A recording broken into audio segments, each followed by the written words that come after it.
தொடர்ந்து பார்த்தீங்கன்னா ஃபேஸ்புக்காக இருக்கட்டும் அல்லது வாட்ஸ்அப்பாக இருக்கட்டும் இல்லை செய்திகளாக இருக்கட்டும் வரக்கூடிய கட்டுரைகளாக இருக்கட்டும் இல்லைன்னா என்ன அப்படின்னு சொன்னீங்கன்னா குறிப்பாக பல்வேறு தேசிய இனங்கள் இருக்கக்கூடிய ஒரு நாட்டில் வந்து இந்த மாதிரி மாநிலத்தினுடைய உரிமைகள்லாம் போகுது அப்படின்ற கோணத்தில் மட்டும்தான் முழுக்க முழுக்க வந்து பார்க்கப்பட்டு நீங்கள் தொடர்ந்து பார்த்தீங்கன்னா எல்லா கட்டுரைகளுமே நீங்கள் பெரும்பாலும் பார்த்தீங்கன்னா இந்த மாதிரி மாநில உரிமைகள் மறுக்கப்பட்டு வருகின்றது மட்டுமே அது உண்மை. அதில் நமக்கு எந்த விதமான மாறுபட்ட கருத்து இல்லை.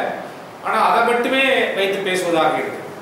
ஆனால் அதுக்கு மாற்றாக ஒரு கருத்து என்ன உருவாகுது அப்படின்னா அது மையத்தை நோக்கி குறிப்பாக மத்திய அரசை நோக்கி வந்து அதிகாரங்கள் வந்து போனால் தான் வந்து ஒரு நாட்டில் வந்து என்ன பண்ண முடியும் அப்படின்னு சொன்னீங்கன்னா இயல்பாக என்ன நடக்க முடியும் அப்படின்னா ஒரு பொருளாதார வளர்ச்சியை வந்து நம்ம கொண்டு வர முடியும் அப்படின்ற மாதிரி ஒரு கருத்தை வந்து என்ன செஞ்சுருக்காங்க. பல்வேறு வகையில் வந்து ஒரு சமூக வளர்ச்சியை வந்து கொண்டு வருவதற்கான வாய்ப்பு வந்து இந்த அதிகாரம் வந்து குவியணும் ஒரு இடத்துல அப்படின்ற மாதிரி ஒரு கருத்து வந்து உருவாகிட்டே இருக்கு. இப்போ கூட நான் கூட கொஞ்ச நேரத்துக்கு முன்னாடி கூட மக்கள் விடுதலை கூட ஒரு கட்டுரை படித்தேன் போன 2 இதழுக்கு முன்னாடி நினைக்கிறேன்.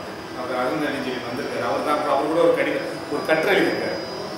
அந்த கட்டுரையில் கூட அவர் என்ன குறிப்பாக சொல்றாரு அப்படின்னு சொன்னீங்கன்னா அது உலகம் முழுவதுமே இது நடக்குது அப்படின்றதுக்கான ஒரு உதாரணம். துருக்கியில் பார்த்தீங்கன்னா 2002 வந்து ஆட்சிக்கு வர்றாரு எர்டோகன் நினைக்கிறாரு. அவர் கூட பார்த்தீங்கன்னா என்ன பண்றாரு இப்போ சமீப காலமாக அனைத்து அதிகாரங்கள் வந்து அதிபருக்கு அப்படின்ற மாதிரி என்ன செஞ்சு ஏன்னா தொடர்ந்து 2002 அவர் ஆட்சியில் இருக்காரு துருக்கியில். இந்த இப்போ அவர் என்ன கொண்டு வந்திருக்காரு இப்போ சமீப காலத்தில் வந்து எல்லா அதிகாரங்களும் வந்து அதிபருக்கு அப்படின்ற மாதிரி அது எல்லாருக்கும் அரசுடைய எல்லா அதிகாரமும் ஒரு தனி நபருக்கு அந்த அதிபருக்கு அப்படின்ற மாதிரி வந்து மாற்றம் செஞ்சிருக்காங்க. அது மாதிரி நீங்கள் என்ன பண்ணணும் இப்போ புதின் கூட நீங்கள் பார்க்கலாம். ரஷ்யாவில் வந்து 2 பீரியட் தான் ஒருத்தர் வந்து இருக்க முடியுன்ற மாதிரி இருந்தது.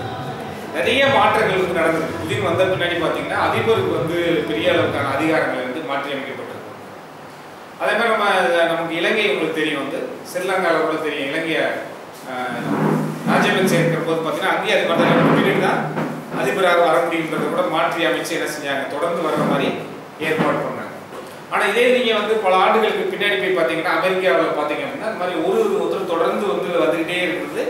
அதை மாற்றி அமைப்பிற்காக அந்த அதிபர் வந்து 2 தேர்தலில் தான் என்ன செய்ய முடியும் அந்த தொடர்ந்து 2 பீரியட் தான் வர முடியும். அதுக்கடுத்து வரக்கூடாது அப்படின்ற மாதிரியான ஒரு கருத்து அங்கே உருவாச்சு. ஆனால் திரும்பி பழையபடி என்ன ஆகுதுன்னா யாரெல்லாம் வந்து தொடர்ந்து ஆட்சியில் இருக்காங்களோ அங்கே அதிபர்களாக இருக்கிறாங்களோ வந்து தொடர்ந்து ஒரு இடத்துல போய் அதிகாரம் குவியிறது அப்படின்ற பழைய அந்த சர்வாதிகார போக்கு அப்படின்றது வளருவதற்கான. ஆனால் இந்த சர்வாதிகாரம் நீங்கள் ஹிட்லராக எடுத்துக்கலாம்.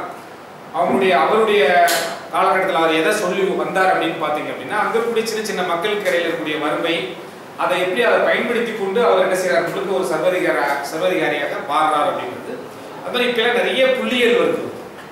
எப்படி வந்து அதிகாரம் வந்து ஹிட்லர்கிட்ட போனப்போ வந்து அங்கே இருக்கக்கூடிய பெரும் பணக்காரர்கள் குறிப்பாக அந்த தொழிலதிபர்கள் வந்து எப்படி அங்கே வந்து முதலாளிகள் சொல்லக்கூடியது வந்து மிகப்பெரிய லாபத்தை வந்து அவங்க இருக்கிறாங்க. கோடிக்கணக்கான லாபம் வந்து எப்படி பல மடங்கள் வந்து அவருடைய ஹிட்லர் காலகட்டத்தில் வந்து கூடுன்றது அப்படின்றதுக்கான மிகப்பெரிய புள்ளிகள்லாம் இப்போ தொடர்ந்து வந்துருக்கு. அது மாதிரி ஏன்னா எப்போ இதெல்லாம் பேச ஆரம்பிக்கிறாங்க அப்படின்னா இந்த புள்ளிகள்லாம் எப்போ வர ஆரம்பிக்குது அப்படின்னு சொன்னீங்கன்னா குறிப்பாக இவருடைய ஆட்சிக்கு பின்னாடி மோடி ஆட்சிக்கு பின்னாடி முழுக்க முழுக்க ஏதோ அவர் ஒரு நபர் மட்டும்தான் அப்படின்ற மாதிரியான ஒரு கருத்து என்ன செஞ்சிச்சு உங்களுக்கு இப்போ அவர் தான் அப்படின்ற மாதிரி ஒரு கருத்து வந்து இந்தியா முழுவதும் உருவாயிருக்கு. அதே மாதிரி பார்த்தீங்கன்னா அவர் வந்த பின்னாடி பார்த்தீங்கன்னா குறிப்பாக வெளிப்படையாக அதுக்கு முன்னாடி வந்து பார்த்தீங்கன்னா பெரும் முதலாளிகளுக்கு வந்து பல்வேறு சலுகைகள் தொடர்ந்து வழங்கி கொண்டே இருந்தால் கூட வெளிப்படை இல்லாமல் இருந்தது.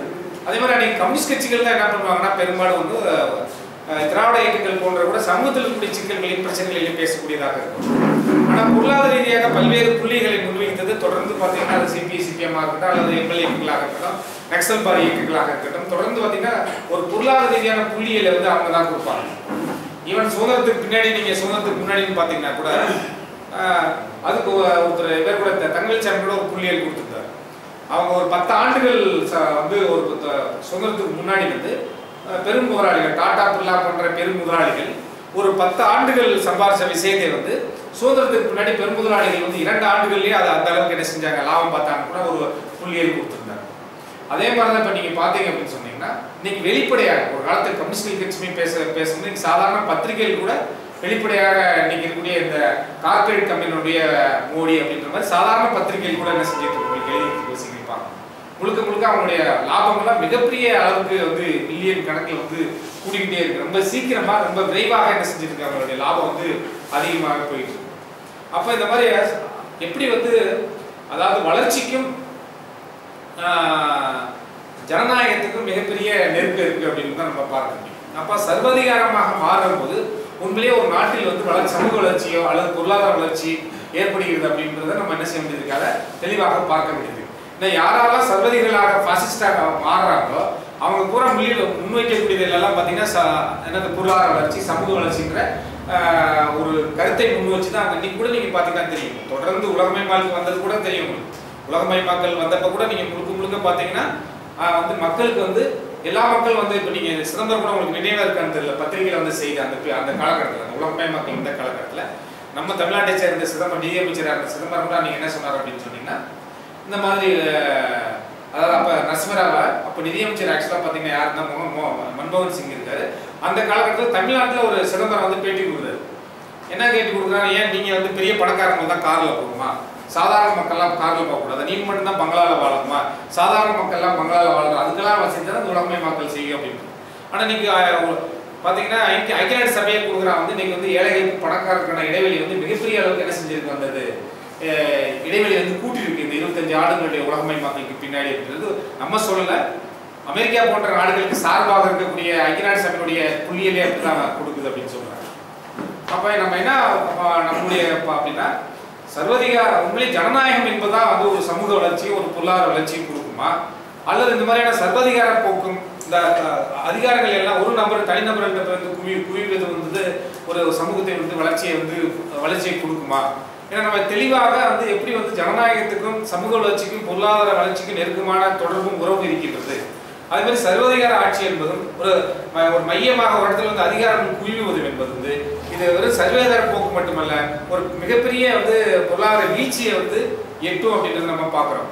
இன்னும் நீங்கள் அமெரிக்காவில் கூட பார்த்தீங்கன்னா அதனுடைய சின்ன சின்ன விஷயங்கள் வந்து அது மையத்தை நோக்கி சில அதிகாரங்கள் வந்து நகர்ந்து வந்து, ஆனால் அங்கே பார்த்தீங்கன்னா இப்போ மிகப்பெரிய நெருக்கடியை தான் அங்கே சந்திச்சுக்கிட்டே இருக்காங்க. இந்த மாதிரி உலகம் முழுவதும் நம்ம பல்வேறு உதாரணங்கள் வந்து என்ன செய்ய முடியும் சொல்ல முடியும். எப்படி சர்வதிகார போக்கு என்பது ஒரு அதிகாரம் என்பது ஒரு பகுதியில் வந்து குவிகிற போது முழுக்க வந்து அது என்ன செய்யுது, ஒரு பொருளாதார வீழ்ச்சியை தான் வந்து இட்டு செல்கிறது அப்படின்றத நமக்கு உலக அளவில் இருக்கக்கூடிய புள்ளிகள் இருக்கு.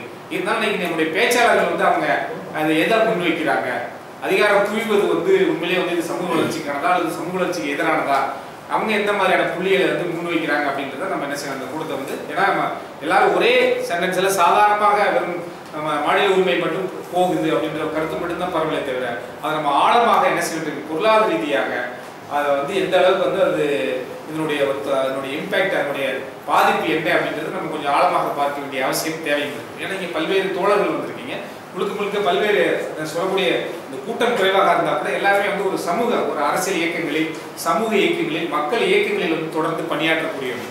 அப்போ நமக்கு இது போன்ற கருத்தில் மிக தெளிவாக இருக்கிற போது தான் வந்து பார்த்தீங்கன்னா எதிரியை வந்து நம்ம என்ன மிக தெளிவாக அவனுக்கு வந்து அவனுடைய வைக்கக்கூடிய எல்லா கருத்தையும் வந்து நம்ம எளிதாக தூக்கி எறிய முடியும். அதனால தான் குறிப்பாக நம்ம இந்த தலைப்பை வந்து நம்ம என்ன செஞ்சிருக்கோம் வந்து நீங்கள் வந்து கிட்டத்தட்ட எல்லா பேரும் பார்த்தீங்கன்னா பல்வேறு இயக்கங்களுடைய தலைவர்கள்